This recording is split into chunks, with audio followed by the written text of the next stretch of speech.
morning, good afternoon, and good evening, wherever you are. Thank you for joining. At CIQ, we're focused on powering the next generation of software infrastructure, leveraging the capabilities of cloud, hyperscale, and HPC. From research to the enterprise, our customers rely on us for the ultimate Rocky Linux, Werewolf, and Apptainer support escalation. We provide deep development capabilities and solutions, all delivered in the collaborative spirit of open source.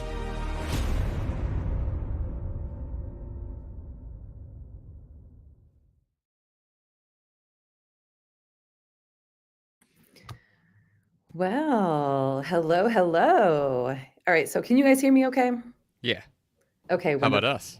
Yeah, how do we sound? Yes, wonderful. I can hear and see both of you, so all is right in the world. You can probably tell I have a little bit of a different background and a different mic here. So I'm at our office in Reno. Nice. Ooh, I know, fancy. fancy, super fancy. We were just doing some last minute changes to the audio, so when you're like, okay, boom, hope it works. So, hello, everybody. Thanks for being here. Obviously, we are live and you have found us on YouTube or LinkedIn. So, welcome, welcome. Make sure you give us a like and a subscribe. And I'm here with two of my amazing colleagues that I absolutely adore. And I'm really excited to hear what you guys have to say because I know that you are out there in the world doing some cool presentations and talking about CIQ and all the cool stuff that we're doing. So, Mr. Dave Godlove, how about you introduce yourself and say hi to everybody? Hi, everybody. Yeah, I'm Dave Godlove, as Rose just said. Yeah, so I've been with CIQ for several years now. My background is that I used to be a user of high performance computing, and then after that, I was a staff scientist at the NIH, helping other people to use high performance computing. And yeah, I've been around, especially the HPC container community, for quite some time, and now I'm helping to help users use Fuzzball. Yes. And it's fun I guess this is how it is for all of us as we kind of think back on our lives and the different things that we have done. We can see how we learn different things in different places, and it kind of like culminates to the next thing that we understand and bringing in all of our different perspectives. So that is a little bit of a teaser for you guys about what Dave Godlove is going to be talking about today. So awesome. Thanks, Dave. Glad you're here. Jonathan Anderson, say hello to the people. Yeah. Hey, Rose, and hey, everyone. My name is Jonathan Anderson, and my background is in building and maintaining high-performance computing systems. And I've been with CIQ for a couple of years, and really glad to be kind of one step deeper in that now, helping to build and then some help people use the actual tools that I would otherwise have been building clusters out of. So it's exciting to be on that part of the supply chain these days. Yeah, super exciting. Glad that you guys are both there. Here, there, over there, all the places. I tell people we are everywhere and nowhere. That's kind of creepy, but I like it. So what is this conference that you guys were most recently at? I believe it was HPC and AI on Wall Street. Is that accurate? Yep, accurate. Cool. So although it was not actually on Wall Street, which was somewhat disappointing, but close by. So inaccurate. Yes. So where did this title come from? Where did the name come from? Why is it called HPC and AI on Wall Street? Well, it was all finance people. So Okay. it was targeting a Wall Street audience. But there was part of me that was hoping, since it was just a few streets away, that maybe they had found a venue that was literally on Wall Street. But we were like 53rd or something like that. Pretty close by. So maybe AI, HPC and AI close to Wall Street. Yeah, within spitting distance of Wall Street. Okay, well, that's close enough. At least you weren't in another state. Yes. That's fun. Super fun. All right, so I think, Dave, you're going to go first. Is that right? You're going to tell us a little bit about some of the things that you were talking about there and sharing with these finance people? Sure, I can do that. This was kind of a cool conference for me because my background is not in the financial sector. Obviously this was also having to do with HPC, and I do obviously have a background in HPC, but as far as how people in fintech use HPC, that's not something that I had much of a window into, and so it was really cool to attend the conference and to get the perspective of a lot of people who are using HPC for a lot of different applications that I was not aware of. So, you think about HPC, I think about HPC in the financial sector, and I think about things like I don't know, high frequency trading, algorithmic trading, bank like stress testing, like, modeling, collapses and stuff like that. But there's a lot of other, stuff that HPC is used for within the financial sector. It was also really exciting to hear about, AI in particular being kind of adopted by the financial sector. I also want to compare and contrast this a little bit because several of us, Forrest Burt and Michael Ford, who are not here today because they're busy doing other stuff at other things. Forrest is at another conference right now, but oh yeah, wait, so they both went with you guys? yeah, well, no, so Forrest went to this, but I wanted to contrast this with something that we went to earlier this month, which was the HPC user forum at Argonne National Lab outside of Chicago, which was put on, I believe, by Hyperion Research Group. And it was cool because that was all about AI. It was like AI from an academic, developing the models, leaders in those fields, kind of like talking about AI, and also in industry, applying AI, but not in financial industry. And so the perspective on AI that I got from that conference was very like, this is going to change the world. This is going to solve all of our problems. And it is coming like tomorrow. And so you better be careful. You better watch out. You better be aware. Whereas this, one thing I learned about the financial sector is they tend not to be early adopters, right? Mm-hmm. And there's a reason for that. They tend not to be early adopters because there's a lot of regulatory stuff. And there's a lot of compliance that you don't want to be an early adopter and then crash the economy, right? Crash the stock market or something. So they had a totally different view of AI. It was very like, we're kind of adopting it, a little bit at a time, and we're being careful about it. And maybe people are too bullish about it. And is it another .com, bubble, and so on and so forth. So it was kind of cool to see those perspectives and to, see these different, ideas about these same technologies. But yeah, so anyway, back to your original. So I gave I was on a panel discussion. There were 4 different tracks, I should say. There was the morning of the first day, it was HPC. And then the afternoon of the first day, it was quantum computing, which that was another, thing that I got an interesting perspective on. And, we got to learn a lot about. And then the morning of the second day, I believe it was data management. And the afternoon of the second day, it was AI. And those were like the 4 tracks. So the morning of the first day, I was part of a panel discussion, essentially talking about, like the ability to move your workloads from one place to another. Essentially was the main thrust of the panel discussion. We started off framing it as like, GPUs are in high demand. They're hard to get, from one place to another. They have a high failure rate. Why don't we talk about that? And we kind of, just use that as a jumping in point and then just sort of discussed from there. And then the second day, I gave a lightning talk in which I just described fuzzball. And I described how fuzzball allows you to do things like, move your workflows from on-prem to, cloud to multi-cloud easily, allows you to, allows your users to focus on, what they're trying to do versus being computer scientists, and just kind of like makes the administrative burden a little bit easier as well. That's exciting. I'm curious, Dave, like how many people were in the audience as you were giving that talk? Yeah, it was kind of interesting. So the way that they did it, they had a kind of a larger, I don't know if I want to call it a ballroom, but it was a larger kind of conference room with a lot of tables in it. It was kind of a strange venue. Yeah. Specifically in that meeting area. Yeah, so the meeting area was kind of long and narrow, and on one side of it, they had a stage set up, and that's where panel discussions and longer talks were given. And then what they would do is they would have the morning track and so that's where, the panel discussion on the first day that I was a part of took place. They had the morning track and the afternoon track there, and then in the middle, kind of like early afternoon, they had lightning talks that went on in an adjacent area where the vendors all had tables, where we had set up a CIQ table, and they didn't happen at the same time. So really, like, the stage and everything were just not being used during the time period where there were lightning talks. I think the idea was to get everybody kind of into the vendor area and circulating.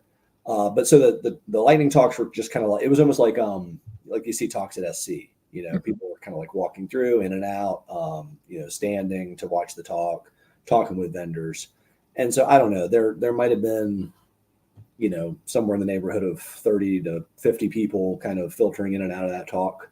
And some folks watched the entire talk and so on, but it's hard to kind of gauge because it was more of a interactive sort of thing. Mm.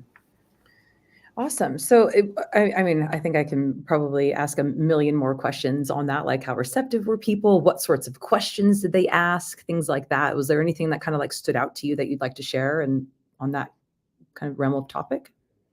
Yeah, definitely. During the panel discussion, I think really the one of the things that kept kind of coming back up and one of the things that a few of the other panelists spoke about, during the discussion, what were, like trying to get everybody comfortable with the idea of running their workflows through a container orchestration tool, like, but what they kept kind of talking about were things like Kubernetes, and that's. Once again, I think that sort of demonstrates a little bit the kind of the place where the financial sector is, right? This is not cutting edge, and necessarily not cutting edge because they can't really be early adopters of everything which is coming out there. So I think the idea that, yes, we need to be running our workflows using container orchestration.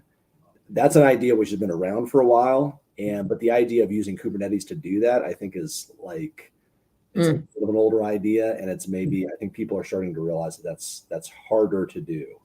So on that panel discussion, there was several folks who were kind of talking about, well, like, we need to make sure that our customers are up with the latest technology and so on and so forth.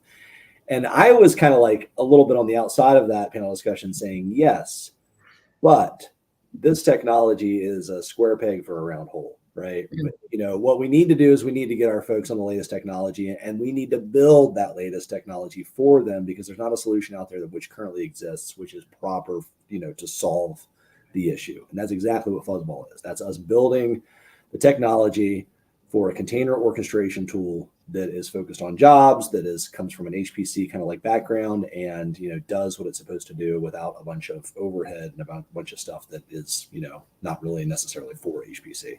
So that was interesting, to be part of that panel discussion and to talk about that a little bit. And then the lightning talk, like I said, was really well received. I think that we're definitely in the right place at the right time, because a lot of the folks that I spoke to, you could tell that this topic was really sparking their interest, and there were similar projects that they were aware of, or there were similar things that sort of kind of do, what Fuzzball does, but not really quite to the extent that Fuzzball does. And so a lot of people had like different touch points to like compare Fuzzball to, that they wanted to like know about. But I think that it showed that we're really kind of in the right place at the right time with this.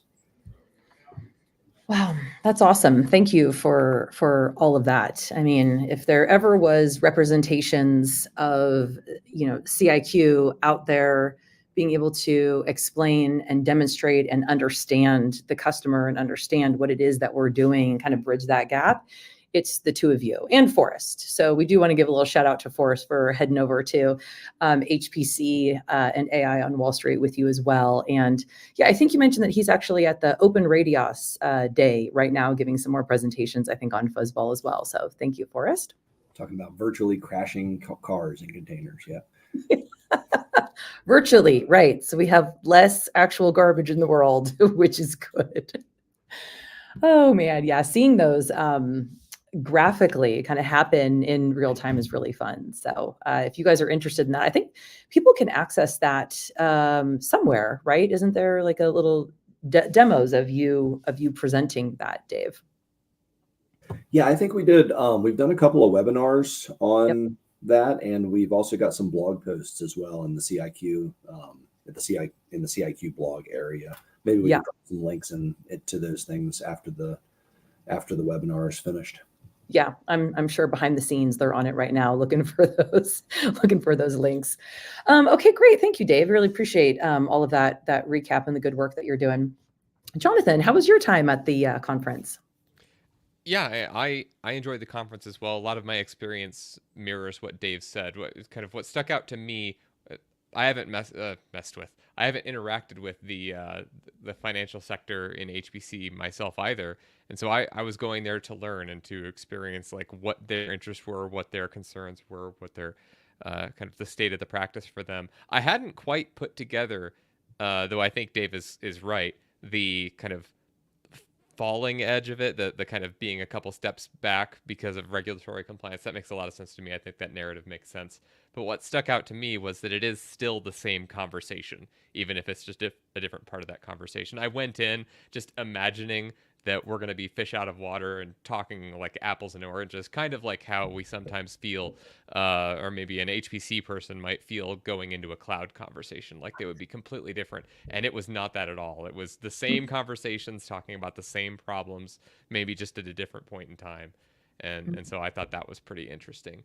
I did talk to a few, we had a table in a vendor space, and so some of the time that you have in a conference like this is time spent with your peers and other people in the market. One group that was sponsoring the conference that I didn't get to talk with as much as I'd like, but I think Dave, you saw some of their presentations, was this company called Hammerspace, and they've got some interesting tech that I think might actually pair really well with Fuzzball. So I'm hoping to do some investigation there and see if maybe we could get a demo together of that. But then I also spoke with a peer that's working in kind of the same space that we are, and it was really interesting hearing, once again, the same issues, the same problems, and the same, targeting the same use cases. And it was kind of reassuring to me that the problems we're solving are real problems that people are having out in the market, and made me think I really like the solutions that we're delivering for them. And I look forward to getting Fuzzball into more people's hands with that specific memory in mind of, oh yeah, this is a need that people have. And yeah, it's just cool stuff. It is. I did have one question for Dave though, because I think, so one of the major sponsors there was a company called Quantinum or something like that. And we were sat literally next to them, so I talked with them a little bit, but I wasn't able to attend any of their talks. And Dave, you were talking about how AI is being received in the financial space. What was your impression of how quantum is being received or observed in the financial space? Yeah, that was similar. It was very similar in that, the financial space, it seems to me, once again, is a little bit more, they're gonna pick up technology once it's proven out. And so the main themes that I heard from the talks about the quantum, computing, technology, which is coming out, is that number one, we're probably 3 to 5 years away from at least adopting it into the financial space to do real work. That is not just, something that's like a proof of concept or something like that, but really adopting it into the financial space. Two, and this was a new, to me, once again, this is new to me, but maybe this is an idea that people in our audience are already familiar with if they're following quantum computing a little bit more closely. It was a theme that there are going to be certain types of problems. So similar to AI, in which you still have a CPU and now you have a GPU, and there's similar types of problems that you run. There's some types of problems that you run on the GPU. There's some that you still run through the CPU.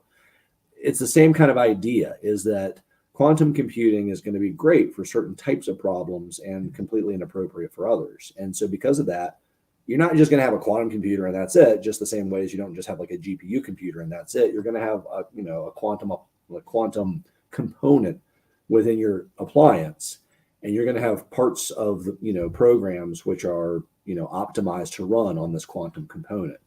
And so that was a really interesting idea to me as well.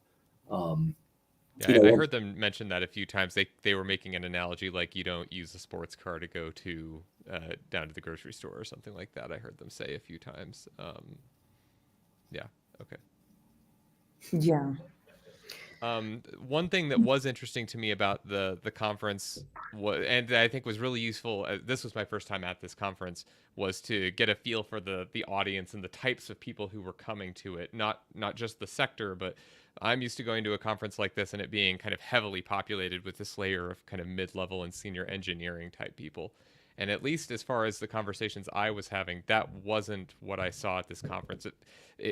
My understanding was it was a free to attend conference. And so there was kind of a set of people that were, interested in financial technology and were just there for general interest, one level above people off the street kinds of stuff.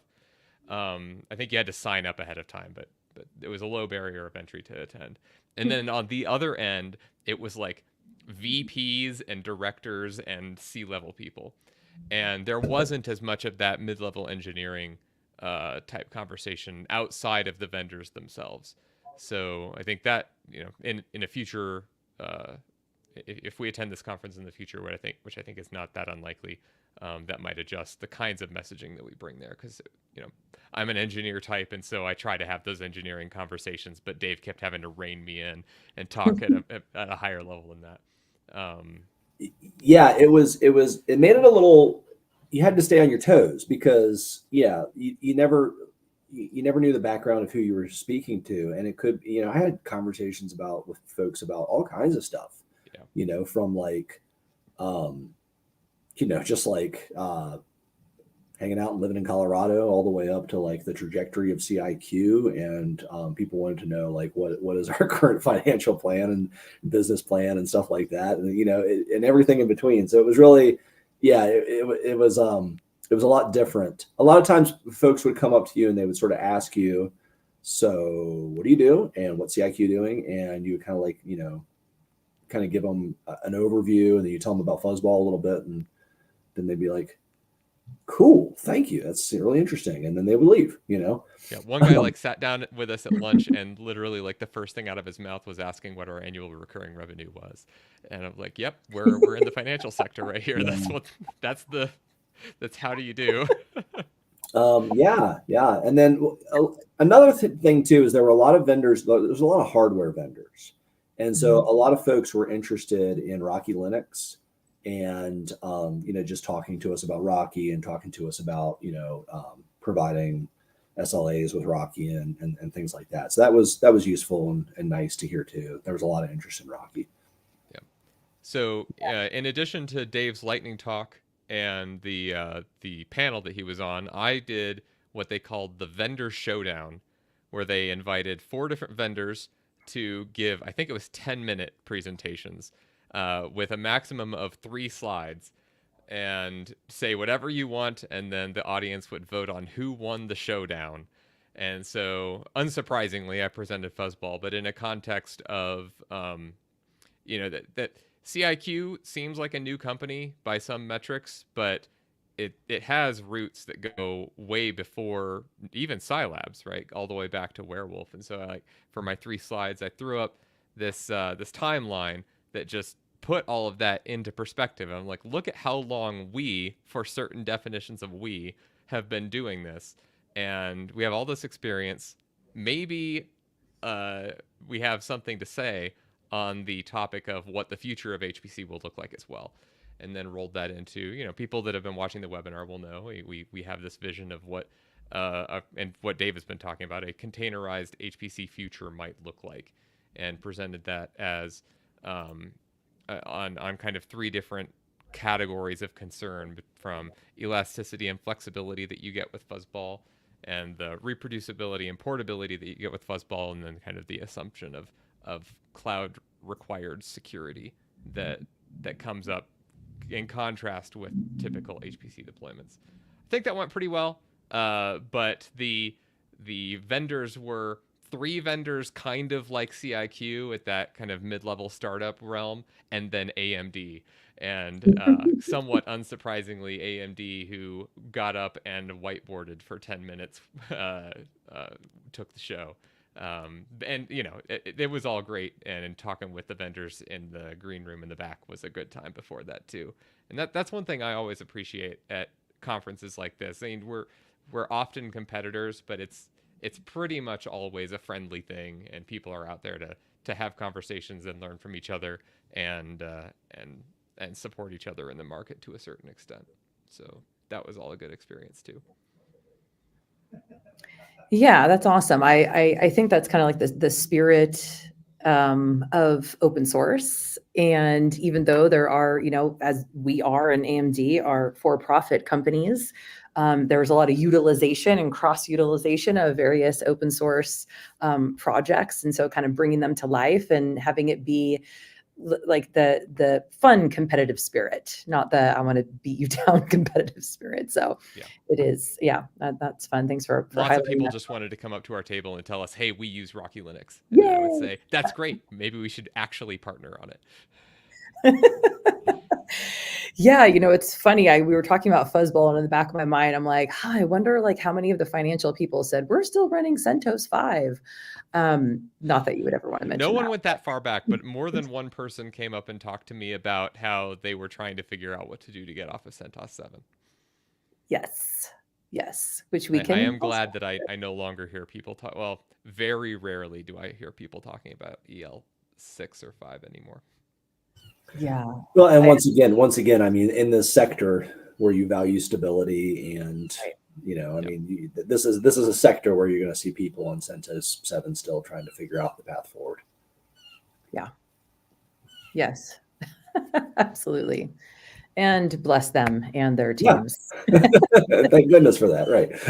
Lest it go unsaid, if you're watching this webinar and you're still on CentOS 7, we have help for you. You should give us a call. We do. We have help with maintaining that, you know, for a little bit while longer while you are moving to Rocky, hopefully, and we can help with that little migration effort as well. Cool. So is there anything else that you guys want to share about this conference or Fuzzball or the things that you've learned? I do want to make sure before, you know, before we get off here or, you know, whatever, before we move on to the next topic or whatever it is that we're about to do. I do want to make sure that we give a shout out to Tom Tabor and everybody at Tabor Communications. You know, Tabor Communications is kind of like a main thread, pun intended, through HPC. And they do a great job of keeping everybody informed and everything. And Tom's just a really good guy. And he was there himself throughout the entire conference, sitting front and center, you know, learning from all the panelists and, you know, had great things to add and to talk about. He was circulating at all the events and everything. And so it was really cool. You know, he obviously takes this kind of thing very seriously. And I talked to him a little bit about his efforts to kind of reinvigorate and revitalize this event a little bit, and how he kind of sees it flourishing now, and you know, so it was really cool. Yeah, so I just want to make sure we thank him for you know, and his whole company, all the folks he works with, for putting this on. Yeah, he and people on his team came and talked to us multiple times through the conference and just wanted to make sure everything was going well for us, both then at the conference and then in our experience kind of having further conversations with the people that we met there over time.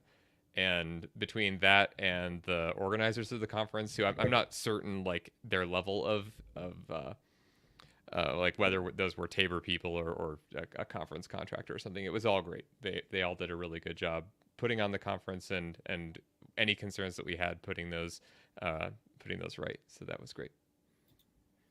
Wow, that's awesome. Very thoughtful, you guys. And just as a reminder, that was HPC and AI on Wall Street in New York, September 17th and 18th. So it has already happened, but it sounds like it's an annual thing that they do. So that might be something, if you're watching and interested, that you kind of just do a little Google search on and get on their, I'm sure they have some kind of email list or something like that, where you can stay up to date with what's going on and what they're doing.